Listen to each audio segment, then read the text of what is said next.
بسم الله الرحمن الرحيم.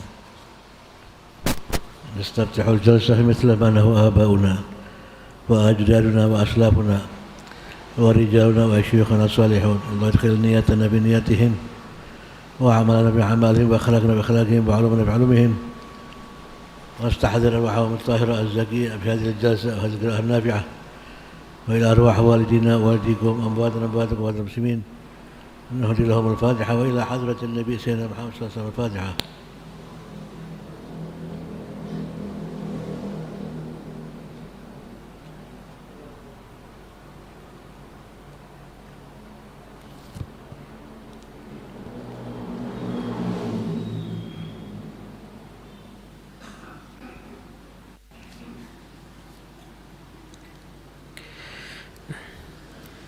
Bismillahirrahmanirrahim. Alhamdulillahi Rabbil Alamin. Allahumma salli wa sallim ala Sayyidina Muhammadin wa ala alihi wa sahbihi ajma'in. Allahumma salli wa sallim ala Sayyidina Muhammadin miftahi babi rahmatillah adada ma fi ilmillah salatan wa salaman daimaini bidawami mulkillah wa ala alihi wa sahbihi wa man wala wa man tabi'a sunnatahu wa qtada bihudah ila yaumi liqa'illah, amma ba'du. Hadirin yang dimuliakan Allah subhanahu wa ta'ala, para pemirsa dimanapun Anda berada yang menyaksikan kajian ini melalui live streaming, semoga kita semuanya selalu dirahmati Allah subhanahu wa ta'ala dan selalu kita semuanya diberikan keberkahan, pertolongan, kemudahan di dalam segala urusan kita semuanya, dan kita dijauhkan dari segala macam musibah, baik musibah zahiran wa batinan, amin ya rabbal alamin. Hadirin yang dimuliakan Allah subhanahu wa ta'ala, tentunya sebagai seorang mukmin kita semuanya akhir-akhir ini sangat berduka karena secara beruntun satu persatu orang-orang yang kita kenali orang soleh, para ulama-ulama kita dipanggil oleh Allah subhanahu wa ta'ala. Bahkan sebagian di antara mereka dipanggil dan tidak ada penggantinya. Maka itu merupakan satu musibah dalam urusan agama kita. Enggak ada mukmin yang sejati kecuali ketika dia mendengar ada ulamanya, ada orang soleh di sekitarnya, di kalangan masyarakatnya yang diambil nyawanya oleh Allah Subhanahu wa taala, melainkan mereka pasti akan bersedih. Dan itu adalah termasuk salah satu tanda akhir zaman. Di antara tanda akhir zaman adalah diambilnya ilmu. Dan gimana diambilnya ilmu? Biqabdhil ulama, yaitu dengan diambilnya para ulama. Dan tema kita di malam hari ini adalah selamat di zaman fitnah. Fitnah itu apa sih? Ini kan orang kalau nggak tahu maknanya kan nggak bisa untuk menyikapi. Fitnah itu apa? Jadi fitnah dalam bahasa Arab itu nggak sama dengan fitnah dalam bahasa Indonesia. Nah, kan sering orang itu salah memaknai hadis. Kalau dia dituduh yang bukan-bukan, dia membawa hadis al-fitnatu asyaddu minal qatl. Fitnah itu lebih kejam daripada pembunuhan. Lah, al-fitnah dalam bahasa Arab enggak sama dengan bahasa Indonesia. Kalau di dalam bahasa Indonesia ada orang enggak berbuat, dituduh dia berbuat, itu namanya fitnah. Bahasa Indonesia. Tapi kalau di dalam bahasa Arab, fitnah itu adalah bentuk jamak dari semua keburukan. Jadi semua keburukan, hal-hal yang tidak diridhoi oleh Allah Subhanahu wa taala, hal yang tidak menyenangkan bagi manusia, maka itu dinamakan fitnah. Makanya kalau Anda kaji tafsir Al-Qur'an, kata-kata fitnah itu tiap ayat kadang-kadang punya makna yang berbeda, tergantung konteks daripada kalimatnya. Kadang-kadang fitnah itu dimaknai kekufuran, kadang-kadang fitnah itu dimaknai dengan hal-hal yang lainnya. Intinya fitnah itu adalah keburukan. Jadi di zaman yang mana keburukan itu dominan, maka zaman itu dinamakan zaman fitnah. Dan pada kesempatan kali ini saya nggak akan ceramah. Kalau saya ceramah, saya ngomong sendiri berarti hawa nafsu takutnya. Saya hanya akan menerjemahkan apa yang pernah disampaikan oleh seorang ulama yang soleh, yaitu Habib Abdullah bin Husain bin Thahir. Nah, kalau Anda pernah dengar kitab Sulamut Taufik yang banyak dibaca di pondok-pondok pesantren yang ada di seluruh Nusantara ini, bahkan di seluruh dunia dikaji kitab Sulamut Taufik, itu karya seorang ulama yang bernama Habib Abdullah bin Husain bin Thahir. Di banyak cetakan yang pernah saya lihat yang beredar, itu cuma ditulis mu'alifnya Syekh Abdullah Ba'alawi, cuma gitu aja, atau Sayyid Abdullah, cuma gitu aja. Tapi Habib Abdullah bin Husain bin Thahir itu adalah penulis dari kitab Sulamut Taufik. Dia adalah ulama yang masyhur, yang terkenal, ahli ibadah, ahli dakwah.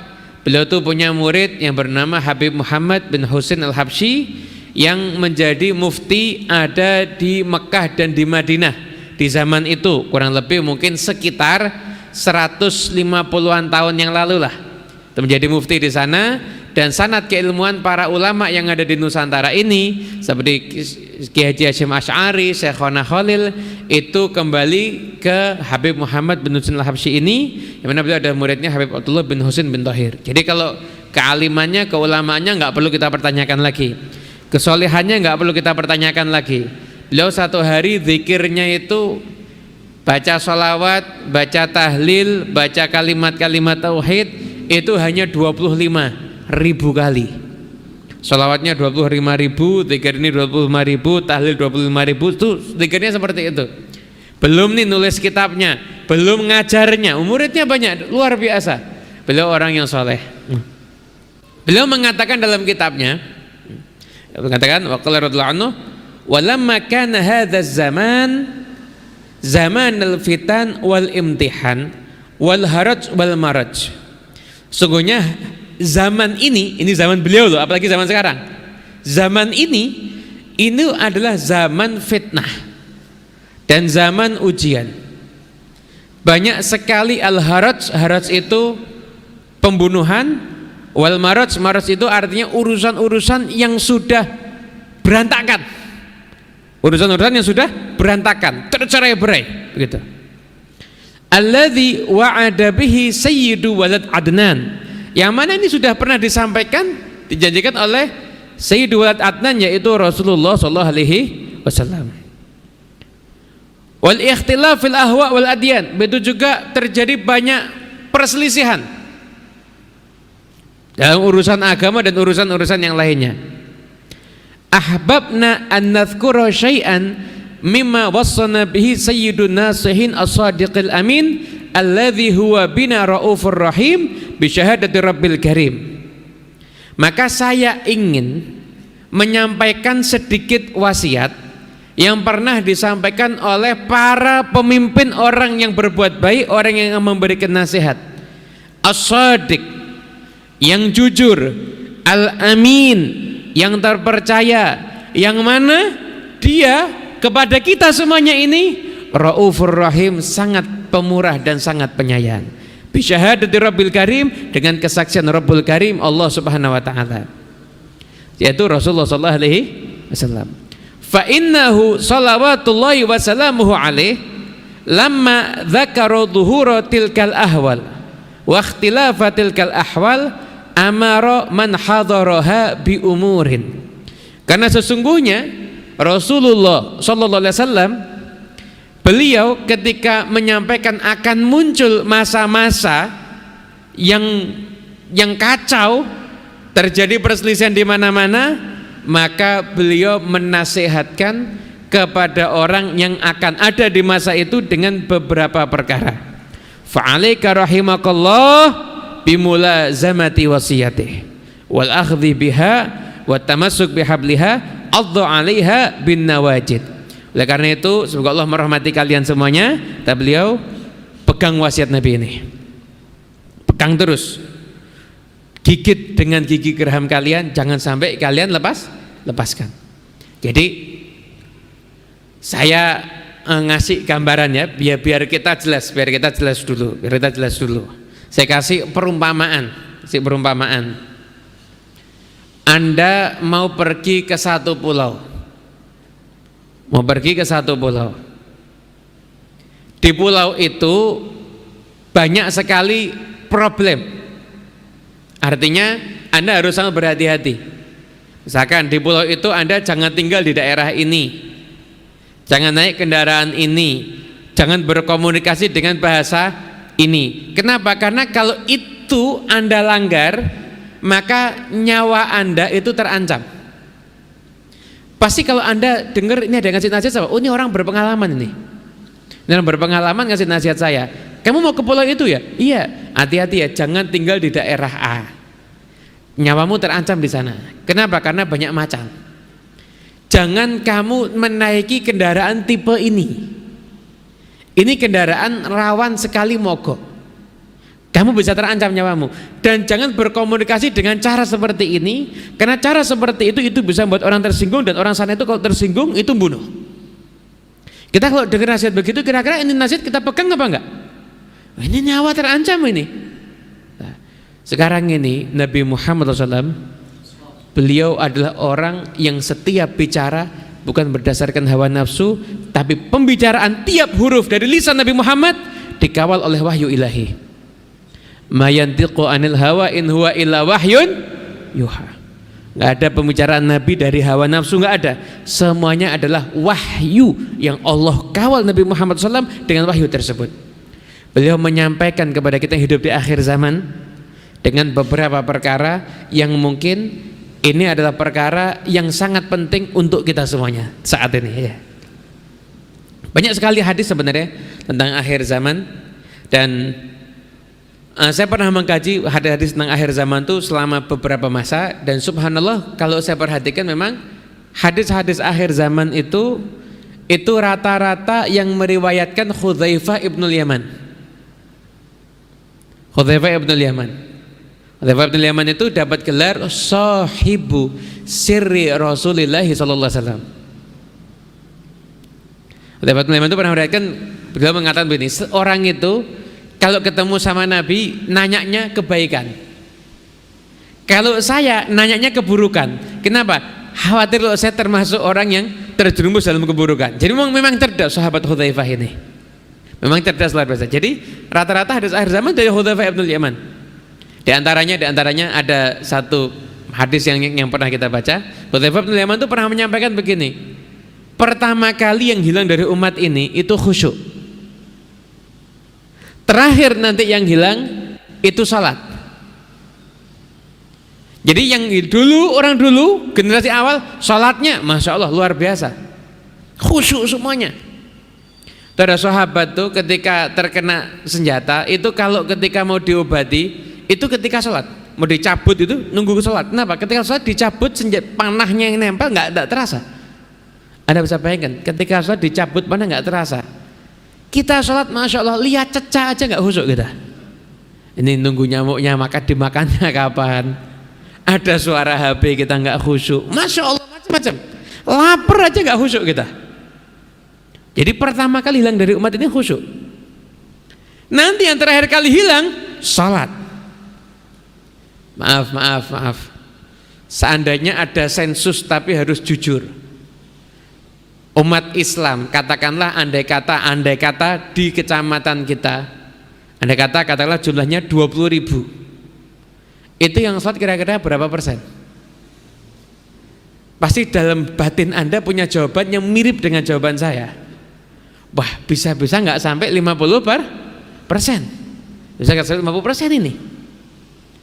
Nah, ini fakta yang terjadi, dan itu sudah disampaikan sama Hudzaifah ibnul Yaman. Kok beliau di zaman itu bisa mensifatkan zaman sekarang? Kenapa? Karena mendapatkan ilmu dari Nabi Muhammad SAW. Pernah ketika itu duduk Sayyidina Umar bin Khattab dengan sahabat, dan Umar nanya, siapa yang tahu hadisnya Nabi Muhammad tentang fitnah? Ini saya riwayatkan, saya ceritakan hadis ini bil makna ya, bil makna, bukan letter luck kata per kata. Siapa yang tahu hadisnya Nabi tentang fitnah? Dan kata, ada hadisnya Nabi. Nanti fitnahnya orang itu ada di keluarganya, di anaknya dan di hartanya. Dan fitnah itu solusinya tukafiruha, yang akan nambal fitnah itu adalah sholat, sedekah, amar ma'ruf. Amar ma'ruf itu nyuruh orang berbuat baik, nahi mungkar itu mencegah orang berbuat buruk. Jadi mohon maaf, saya perlu menyampaikan, nahi mungkar itu jangan Anda bayangkan itu horor. Nahi mungkar itu simpel. Umpama nih ada yang duduk di sini, maaf, dari saking khusyuknya sarungnya sampai terangkat melebihi lutut. Terus saya negur begini, senyum, Mas, sarungnya dibenerin. Itu saya galak apa enggak? Enggak ya? Ramah apa enggak? Ramah. Itu nahi mungkar namanya. Nahi mungkar itu kewajiban. Jangan dimaknai nahi mungkar itu horor, menyeramkan, enggak. Itu tuh nahi mungkar, begitu itu. Simple, semua muslim itu enggak boleh anti sama nahi mungkar. Lah ada nahi mungkar yang skalanya besar ya, mungkin kita nggak mampu, tapi kalau ada saudara yang lain yang mampu ya kita doakan. Itu adalah kewajiban bagi setiap umat Islam, begitu. Nah, jadi itu fitnah-fitnah yang urusan di harta kamu, keluarga kamu, itu nanti dengan kamu sholat, sedekah, amar ma'ruf, kamu nyuruh orang berbuat baik, kamu mencegah keluargamu agar tidak berbuat mungkar, selesai. Nah, nanti ada pembahasan di sana tentang nahi mungkar tapi sedikit, atau amar ma'ruf nahi mungkar tapi sedikit. Nah itu kata Sayyidina Umar, bukan itu. Fitnah yang saya maksud itu adalah fitnah yang seperti ombak di lautan. Nah, berarti ombak di lautan. Nah, ombak di lautan itu maknanya sebagian dari redaksi yang pernah kita baca, maknanya akan ada fitnah seperti ombak di lautan itu. Jadi ombak itu kalau kita dapat kena itu, wah gede ombaknya, belakangnya lebih gede lagi ternyata, belakangnya lagi lebih gede lagi. Kalau Anda mau neliti, coba Anda pikirkan kondisi fitnah yang ada di zaman sekarang dengan 10 tahun yang lalu, lebih ngeri mana? Lebih ngeri sekarang.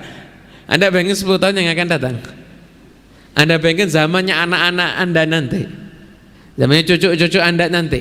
Anda tidak bekali dengan ilmu agama. Na'udzubillah min dzalik. Mudah-mudahan selamat semuanya insyaallah. Kita, keluarga kita semuanya insyaallah selamat semuanya. Nah. Jadi itu fitnah yang seperti ombak. Lewa bilang, kamu gak usah mikir itu Umar.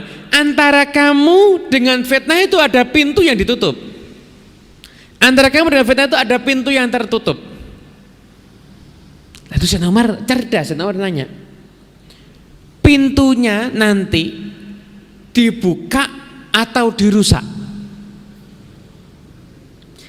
Ini antara Sayyidina Umar dengan fitnah kan ada pintu yang tertutup. Nah, pintu yang tertutup. Ini kita, sebalik pintu itu ada macan. Selama pintu ditutup, macan membahayakan kita apa enggak? Enggak. Kalau pintu dibuka, macan membahayakan kita apa enggak? Membahayakan. Tapi bisa kita kali, kalau macannya masuk kita tutup bisa.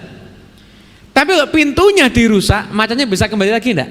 Enggak, selamanya akan membahayakan kita. Sayyidina Umar nanya pintar, pintunya dibuka atau dirusak? Hudzaifah, dirusak. Berarti pintu itu enggak akan tertutup lagi selamanya. Iya. Itu Sayyidina Umar pergi. Ya dari sana saling bertanya-tanya. Sama tanya-tanya. Nanya, Sayyidina Umar tahu nggak pintunya itu apa?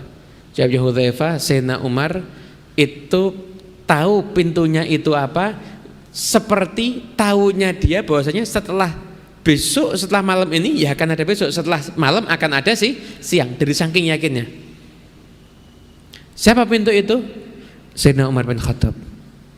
Itu isyarat bahwasanya Sayyidina Umar bin Khattab pintu dosa, artinya apa? Beliau akan wafat dalam keadaan terbunuh, syahid, dalam keadaan terbunuh. Kemudian setelah itu ada juga yang mensyarahkan bahwa yang dimaksud adalah ketika fitnah itu sudah dibuka dan dari zaman itu sampai akhir zaman, maka fitnah itu akan selalu ada sampai nanti Allah Subhanahu wa taala akan menyelesaikan ini semuanya sebagaimana yang ada dalam hadis-hadis akhir zaman, yaitu dengan munculnya Imam Mahdi, Nabi Isa dan lain sebagainya. Nah, kembali ke pembahasan kita, berarti Nabi Muhammad SAW sudah mensifatkan zaman kita ini semuanya dengan detail. Gini, saya nanya.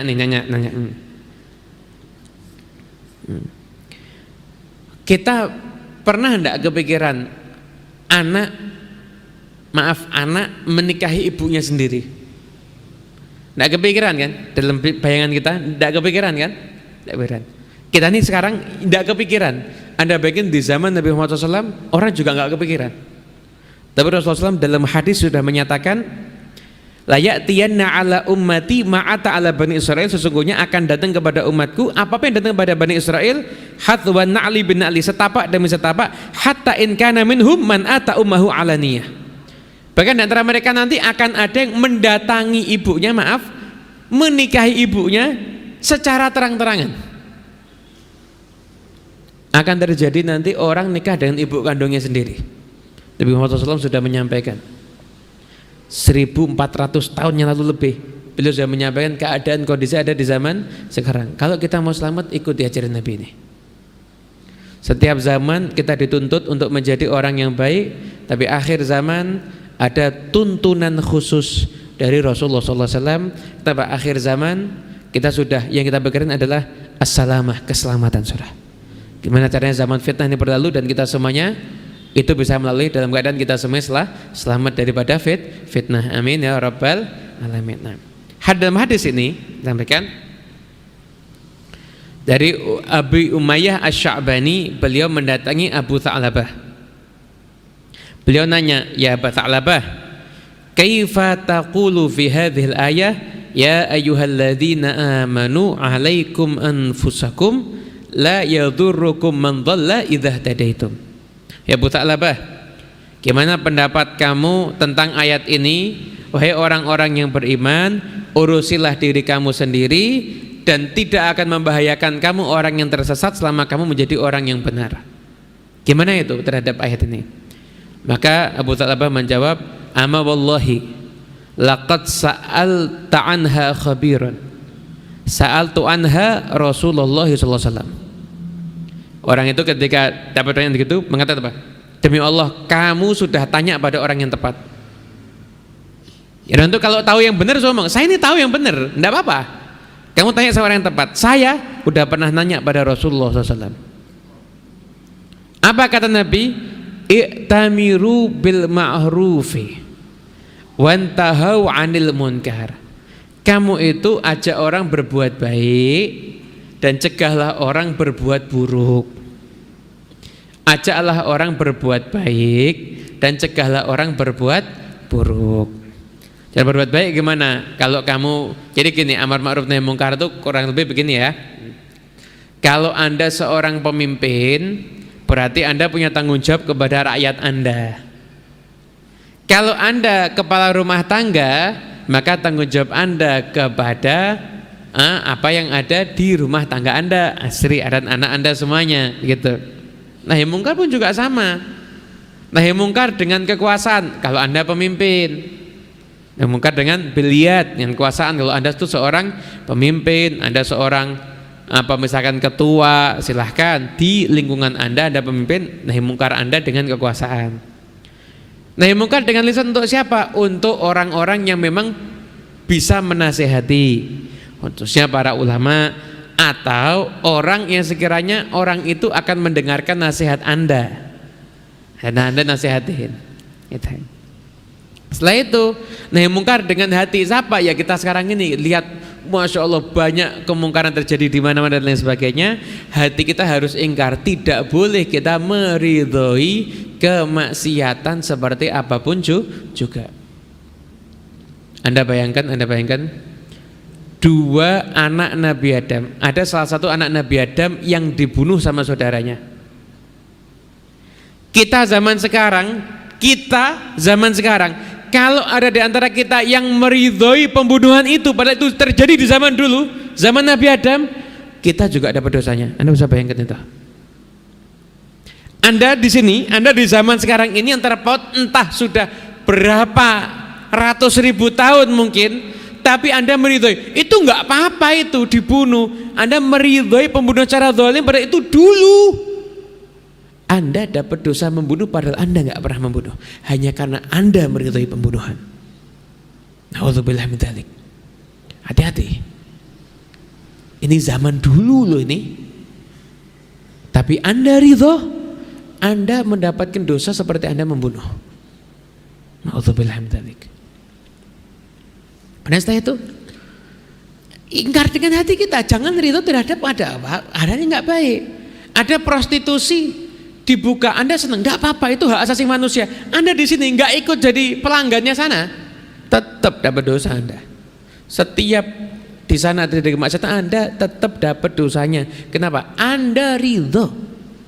Hati-hati, makanya harus ingkar terhadap semua bentuk keburukan. Itu. Nah, saya udah nanya sama Rasulullah SAW, kamu itu perintah orang berbuat yang baik, cegahlah orang berbuat yang buruk. Hatta idza ra'aitum syuhan muta'an, hingga nanti ketika kamu menyaksikan syuhan muta'an, ketika orang itu sudah menuruti sifat kikirnya, wahawan muttaba'an, hawa nafsu yang didewa-dewakan, wa dunya mu'tsaratan, dunia yang diutamakan, wa ijaba kulli dzi ra'yin bi ra'yi, setiap orang itu menganggap pemikirannya adalah yang terbaik. Nah, kalau kamu sudah menyaksikan yang pertama syuhan mutan, orang sudah banyak yang kikir. Kira-kira zaman sekarang terjadi apa enggak? Banyak, mohon maaf, ada orang tiap hari makan enak, bahkan dia bisa membeli barang-barang yang enggak berguna. Dia hamburkan uangnya, tapi ternyata kerabatnya untuk makan harus hutang. Kikir. Zakatnya enggak dibayar. Bayar zakat nunggu Ramadan dibayarkan bareng sama gaji. Haram. Haji itu kewajiban kamu, zakat beda lagi. Kikir. Kemudian orang sudah banyak yang kikir. Sudah banyak kikir. Ini bisa terjadi pada siapapun, termasuk kepada kita semuanya. Enggak zakat dibayar, sedekah juga ada enggak sedekah. Sedekah itu utamanya kepada kerabat ya. Sedekah itu utamanya kepada kerabat kita.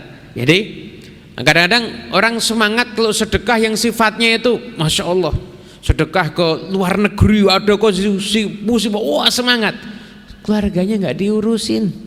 Nah, sedekah sama keluarga kamu dulu, setelah itu baru kamu urus yang jauh begitu. Keluarga kamu perhatikan, jangan-jangan ada yang nggak bisa makan dia, ada yang punya utang, perhatikan mereka. Memang sedekah sama kerabat itu susah. Kenapa? Karena kerabat itu nggak begitu terima kasih, sama orang lain enak. Terima kasihnya orang lain itu kayak ikhlas gitu. Kerabat sendiri kadang nggak terima kasih malah protes. Kok cuma segini? Kok nggak banyak? Besok lagi ya. Itu kerabat begitu, nggak apa-apa. Tapi itu yang pahala beneran di situ. Kadang-kadang terima kasih aja enggak. Bayangin, kerabat begitu. Tapi itu yang paling utama untuk kita sedekah. Syuhan mutaan, orang sudah kikir semuanya. Untuk buat resepsi biaya mahal, oh siap. Buat nolong orang lain nggak siap. Keluarganya sakit nggak siap. Nah, terjadi wahawan mutaban, orang ngikuti hawa nafsu semuanya. Ya Allah, yang dipikir cuma biar gimana caranya seneng, tidur enak, makan enak. Masya Allah, nurutin hawa nafsu semuanya. Nggak mau ada perjuangan, nggak mau. Coba itu, maaf nih, coba itu kalau seandainya diumumkan besok pagi sholat subuh di Masjid As-Sagaf, yang hadir dapat uang 100.000, insya Allah sampai jalan full itu. Kayak waktu ada Habib Umar bin Hafid itu, sampai jalan full yang sholat subuh. Tapi sholat subuh masuk surga, Masya Allah. Ya udah, sebagaimana yang terjadi di masjid-masjid yang ada. Hawan mutaban apa? Lebih penting tidurnya daripada berangkat sholat subuh ke masjid. Hawa nafsu diturutin. Terjadi. Wa dunya mu'tharatan, dunia wah dipikirin. Anaknya nggak bisa bahasa Inggris, ya Allah, kiamat. Anaknya nggak bisa baca Quran, santai. Nilai anaknya jelek, heboh. Anaknya dihukum, anaknya nggak sholat, biasa. Ini termasuk bagian ngajarin anak mentingkan dunia tanpa kita sadari. Orang-orang tua kadang-kadang kalau nyuruh anaknya tidur, nak tidur besok sekolah, itu salah. Nak tidur besok sholat subuh. Akhirnya anak itu nggak mau bangun pagi kecuali hanya sekolah, repot. Liburan dianggap sholat subuhnya juga libur. Nah tidur besok sholat subuh. Sholat subuh itu pondasinya. Begitulah dunia mu'taran. Dunia itu di pikiran orang. Orang hanya mikir gimana saya senang di dunia ini, tapi nggak mikir gimana saya bahagia di akhirat nanti. Akhirat lebih kekal. Wal akhiratu khairul laka minal ula. Wa ijaba kulli dzi ra'yin bi ra'yih. Orang-orang yang punya pemikiran, pemikiran saya yang paling hebat, kamu harus nurut saya. Ini enggak ada pemikiran sampai hebat saya, enggak. Nganggap dirinya itu lebih hebat dibanding orang lain. Terus begitu. Enggak, pemikiran saya itu lebih pas. Ini yang benar itu ya begini. Itu yang di situ itu salah. Orang-orang itu banyak yang salah. Senangnya nganggap dirinya hebat kalau dia bisa nyalahkan orang lain. Padahal ngomong depan orang awam, enggak ngomong depan pakar. Imam Malik itu dulu nulis kitab Al-Muwatta, dibawa ke pakar-pakar, bener nggak ini? Disetujui, dikasih nama Al-Muwatta, artinya apa? Yang disepakati. Anda ngomong pemikiran Anda hebat, ngomongnya depan orang awam, dianggap hebat bener. Dan Anda ngomong depan orang pintar, tahu kalau Anda salah. Begitu. Jadi orang tuh membanggakan pemikirannya masing-masing. Kalau udah itu terjadi, apa kata Nabi? Fa'alaika nafsak, urus diri kamu. Ada riwayat alaikum bi khassati nafsik, kewajibanmu ngurus pribadimu. Ada riwayat lain lagi alaikum bi khawasi nafsik, kamu urus orang-orang di sekitarmu. Jadi kalau kamu keluarga ya keluargamu, kalau kamu guru ya murid-muridmu, kalau kamu ketua organisasi ya organisasimu, pokoknya lingkupmu yang terbatas, urusi itu. Wada'anka amral awam, dan tinggalkan urusan-urusan umum yang terjadi, ya kamu tinggalkan dah. Yang buruk ya kamu jangan kamu benarkan. Yang terjadi apapun juga kamu doakan. Jadi wada'anka amral amah, riwayat lain amral amah, riwayat yang ini amral awam, kamu tinggalkan urusan-urusan umum yang terjadi, udah serahkan sama Allah. Tapi jangan sampai kehilangan kepedulian. Man lam yahtam bi amril muslim falaysa minhum. Orang yang enggak peduli dengan urusan orang muslim maka bukan termasuk golongan mereka. Setidaknya ketika kita mendengar ada muslim terzalimi dan lain sebagainya, maka kita mendoakan aslahallahu mural muslimin wa sarrafallahu syarral mutin. Ini sebagaimana dibaca di Ratibul Haddad itu, baca doa itu, ya Allah berikanlah kebaikan untuk umat Nabi Muhammad. Allahumma aslihna wa aslih man fi sulahihi sulahul Islam wal muslimin. Allahumma arham umat Sayyidina Muhammad. Sering doa begitu, tanda Anda kepedulian. Tapi jangan ikut ngurus-ngurus sudah. Anda setiap apapun mau Anda urusi, nggak kuat Anda, tinggalkan dah. Urusi diri Anda, fokus ke diri Anda sendiri. Apapun yang terjadi, Anda banyak mendoakan dan Anda banyak nggak tahu, Anda akan lebih selamat. Baik, atau Anda akan lebih selamat. Ini nanti banyak sekali nanti di antara ini sebenarnya hadisnya banyak, cuma nggak akan saya baca semuanya. Saya baca semuanya selesainya Rebu depan nanti. Ini saya baca cuma satu hadis saja. Ini nanti banyak sekali perintah dari Nabi Muhammad SAW. Akhir zaman kamu banyak di rumah. Nah, banyak di rumah itu bukan terus ngikuti berita lewat grup WhatsApp, sama aja. Anda banyak di rumah itu Anda banyak menutup diri dari kabar-kabar yang nggak penting. Semua kabar itu bisa benar bisa salah kecuali Quran sama hadis Nabi. Selesai sudah, Anda ikuti itu aja. Banyak baca Quran, banyak baca hadis Nabi Muhammad SAW. Setelah itu Anda ajak orang berbuat baik, jangan Anda itu ngajak orang berbuat keburukan, tapi Anda juga jangan mendiamkan kemungkaran, jangan tidak ingkar kepada perbuatan yang haram. Tetap Anda ikuti syariat, tapi banyak nggak tahu, Anda akan lebih selamat. Dan setelah itu fa inna min waraikum ayyaman, sehingga setelah ini akan ada hari-hari as-sabru fihinna kal qabdhi 'alal jamri. Sabar itu kayak orang megang bara api. Panas. Sabar itu kayak orang megang bara api, panas. Tapi bara api jangan dilepas. Nah, karena kalau bara api dilepas, Anda kebakar. Kalau Anda punya istri Anda kebakar. Anda punya anak Anda kebakar. Sabar ngikuti, beristiqomah dalam syariat, ngikuti ajaran agama, itu kayak Anda megang bara api. Anda harus kuat, Anda. Panas, iya, enggak apa-apa udah. Anda enggak ngizinkan istri Anda keluar dengan pakaian-pakaian yang menor-menor misalkan. Wah, istri Anda mungkin makan diomongin orang, kenapa? Ini sudah modern dan sebagainya. Sabar, bara api. Bara api. Anda nggak mengizinkan istri Anda menghadiri acara-acara yang di situ ada musik-musik, tarian-tarian yang diharamkan. Anda akan dikritik, Anda bukan dicaci. Sabar, bara api. Tapi Anda selamat. Tapi Anda selamat. Anda menutup diri, aduh saya nggak mau banyak kumpul orang. Oh, dibilang sombong, nggak apa-apa, sabar, bara api. Tapi Anda selamat. Ada banyak kumpul, apa manfaatnya? Paling kita ini sekarang ini akhir zaman, datang sholat Jumat, sholat jamaah, majlis ilmu, majlis zikir, selesai. Urusan kerja sekiranya, urusan kerja kumpul sama orang sekiranya urusan kerja selesai udah.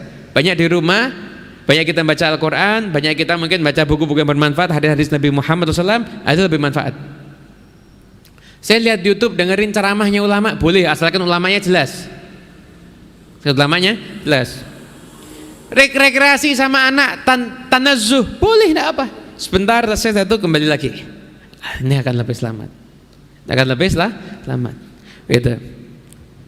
Lil amil fihinna mithlu ajri khamsina rajulun ya'maluna mithla amalikum. Kata Nabi, untuk orang yang beramal di zaman fitnah itu dapat pahala 50 orang yang beramal sebagaimana kalian. Pengen pahala 50 orang sahabat. Dulu pernah ketika Nabi menyampaikan hadis ini dalam redaksi yang lain, sahabatnya, ya Rasulullah, minhum ya, 50 orang seperti mereka. La minkum, seperti kalian. 50 orang pahalanya sahabat beramal, kita dapat pahala itu kalau kita bisa menjadi orang yang sabar. Dinamakan ayyamus sabar, hari-hari kesabaran. Kenapa? Karena ada satu masa nggak ada solusi kecuali sabar. Nggak ada solusi kecuali sabar. Anda mau apa? Ya sabar. Ada virus mana-mana, sabar, jalani. Ini takdir Allah, ini Allah menetapkan, jalani. Nah, laksanakan protokol kesehatan. Anda pakai masker. Saya itu Anda jaga jarak, saya itu Anda sering rajin cuci tangan. Nah, saya itu Anda juga jalankan protokol keimanan, banyak berdoa. Karena sehebat apapun Anda, kalau Anda nggak berlindung sama Allah, Allah nakdirkan Anda kena, ya Anda bisa kena. Berlindung kepada Allah Subhanahu Wa Taala. Mulai Anda baca doa-doa yang diajarkan sama Nabi Muhammad. Kan ada Nabi itu ngajarin doa untuk tahsin, doa untuk penjagaan di diri, baca zikir bismillahilladzi la yadhurru ma'asmihi syai'un fil ardi wala fis sama'i wa huwas samiul alim. Itu Anda baca doa itu, Anda baca pagi 3 kali, Anda baca sore 3 kali. Udah jalani, sabar. Anda mau protes sama siapa? Sabar itu. Tapi Anda sabar di zaman-zaman ini, maka Anda mendapatkan pahala seperti 50 orang yang beramal soleh. Dan masih ada hadis-hadis yang lainnya, akan tapi kita cukupkan sampai di sini. Intinya kesimpulannya kita berada di zaman fitnah dan kita harus menjadi orang yang selamat. Wajib kita menjadi orang yang selamat.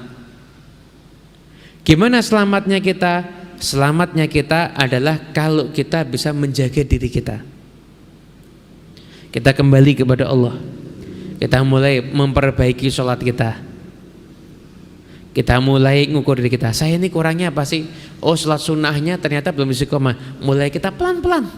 Saya nggak harus Anda istiqomah ideal banget, enggak, pelan-pelan Anda mulai amalkan sholat sunnah. Saya tuh masih suka maksiat. Maksiatnya apa sih? Oh, saya suka ngomongin orang. Tinggalkan, jangan, nggak usah ngomongin orang lagi. Kapan sih ngomongin orang? Saya ngomongin orang ketika kumpul dengan fulan. Yaudah, jangan berkumpul dengan fulan itu kecuali kalau darurat. Nggak darurat ya nggak usah kumpul. Darurat ya nggak usah kumpul. Dan saya tuh bermaksiat kalau saya pegang HP. Ya udah, berarti Anda jangan sering-sering pegang HP. Jadi selalu koreksi diri kita. Selalu koreksi diri kita, ya Allah. Jangan mikir orang lain dah, jangan mikir orang lain. Anda pikir diri Anda sekarang ini. Anda pikir diri Anda. Saya kurang begini, perbaiki terus diri Anda. Itu yang akan selamat ada di akhir zaman. Ya Allah, saya kok belum pernah tahajud ya, latihan tahajud. Seminggu sekali. Sehari-hari biasa kerja, udah belajar tahajud tiap malam Ahad. Belajar tahajud tiap malam Ahad, tahajud. Nanti apa? Bangun terus ngapain? Sholat witir. Ada sholat witir. Terus ada apa? Doa. Doanya gimana? Ngemis sama Allah. Minta sehat, minta selamat, minta rumah tangganya sakinah mawaddah warahmah, minta keturunannya soleh dan ngemis sama Allah. Belajar ngemis sama Allah. Gitu. Setelah itu nanti baca ayat suci Al-Quran. Dan nanti saya kok nggak pernah ke masjid ya saya ya, mulai belajar ke masjid. Nggak bisa 5 waktu di masjid, ya udah isya dulu sama saya isya maghrib, setelah itu nanti subuh. Belajar pelan-pelan. Jadi alaika nafsak, kamu perhatikan diri kamu. Saya masih suka sombong, perbaiki, jangan sampai sombong sama orang lain. Saya tuh masih suka merasa dengki, lihat orang punya nikmat, saya tuh merasa nggak suka. Perbaiki diri kamu harus jadi orang yang baik. Nah, perbaikan diri inilah yang akan menyebabkan kita akan selamat ada di akhir zaman. Dan setelah itu jangan jejali otak kita dengan kabar informasi apapun yang gini. Anda nggak harus jadi orang yang up to date, tapi Anda jejali pikiran Anda dengan ayat suci Al-Quran, maknanya, ilmunya para ulama, kebijaksanaan orang-orang yang soleh. Itu yang akan menjadikan Anda semuanya akan selamat ada di zaman fitnah. Perhatikan pergaulan kita. Dengan siapa kita kumpul? Perhatikan pergaulan istri dan anak kita. Istri kita kumpulnya sama siapa? Anak kita kumpulnya sama siapa? Jangan sampai Anda ahli ke masjid, istrinya ternyata nggak nutup aurat dengan benar. Jangan sampai Anda rajin ke masjid, ternyata istrinya kalau keluar parfumnya di jalanan kecium semuanya, aroma parfumnya. Lah, jangan. Jangan sampai Anda ada di masjid, ternyata anak Anda, maaf, mungkin main di tempat-tempat yang nggak benar. Nah, jangan. Pergaulan pada siapa sih? Carikan pergaulannya baik. Lo nggak, ya udah, biarkan Anda banyak di rumah, kumpul dengan keluarga. Itu yang akan menjadikan kita semuanya akan selamat di zaman fitnah. Dan termasuk kunci selamat di zaman fitnah adalah berusahalah untuk mendekat dengan Nabi Muhammad SAW. Sholawat Anda akan jadi keselamatan Anda. Pengetahuan Anda tentang Rasulullah akan jadi keselamatan Anda. Kemudian berusahanya Anda untuk mengikuti sunnah Rasulullah, itu akan jadi keselamatan Anda semuanya. Keselamatan Anda di akhir zaman milik Nabi Muhammad SAW. Anda dekati Nabi Muhammad, disitulah jalan keselamatan terbuka lebar untuk kita semuanya. Nggak akan selamat orang yang nggak cinta dengan Nabi Muhammad. Nggak akan selamat. Nggak cinta dengan Nabi tidak akan selamat di dunia ini, terlebih ada di akhirat nanti. Belajarlah kita semua jadi orang yang mencintai Nabi Muhammad. Didik keluarga kita untuk mencintai Nabi Muhammad. Anda sukses kalau anak Anda mengidolakan Nabi Muhammad. Anda sukses kalau pribadi Anda mengidolakan Nabi Muhammad. Anda adalah orang yang ahli kalau Anda banyak informasi tentang kehidupan Nabi Muhammad. Tapi Anda akan jadi orang yang merugi kalau Anda jauh dari Rasulullah SAW. Ayo mari, lewat kajian malam hari ini kita merubah diri kita menjadi lebih baik lagi, Kita berubah diri kita menjadi orang yang lebih dekat dengan Rasulullah SAW dan lebih dekat dengan tempat-tempat yang baik, dan insya Allah majlis ini jadi majlis yang akan menyebabkan kita semuanya mendapatkan keselamatan di dunia ini sampai di akhirat nanti. Amin ya rabbal alamin. Hadza minal afu minkum.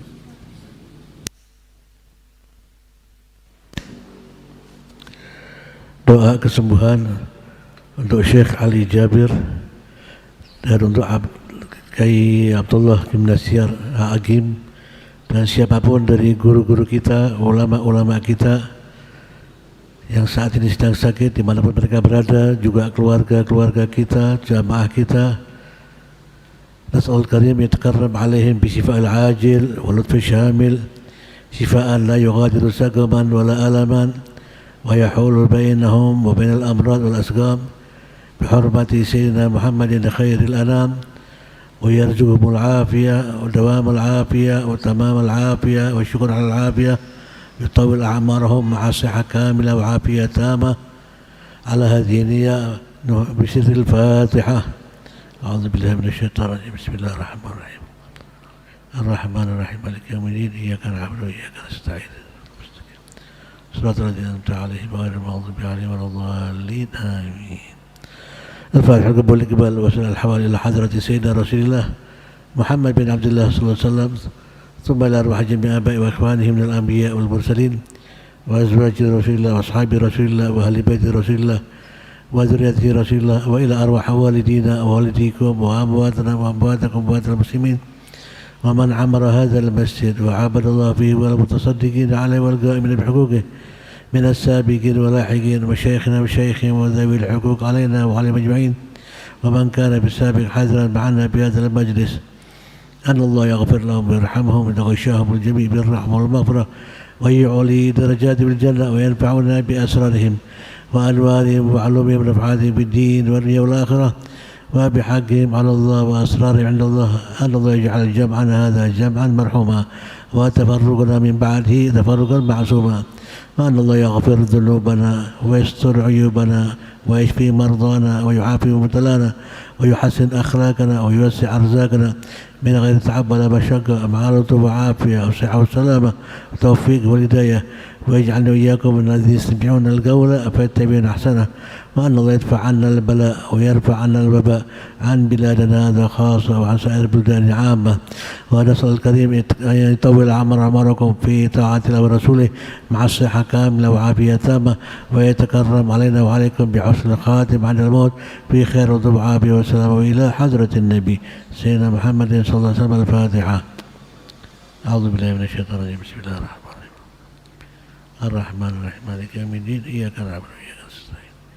إن الصراط المستقيم صراط التعليم غير المغضوب عليهم ولا الضالين. يا ربنا اعترفنا بأننا اقترفنا وأننا أشرفنا فتوب علينا توبة تغسل كل حوبة عوراتي وآمن روعاتي، واغفر لوالدينا والآل والإخوان وسائر الخلان وكل ذي محبة أو صحبة والمسلمين أجمع.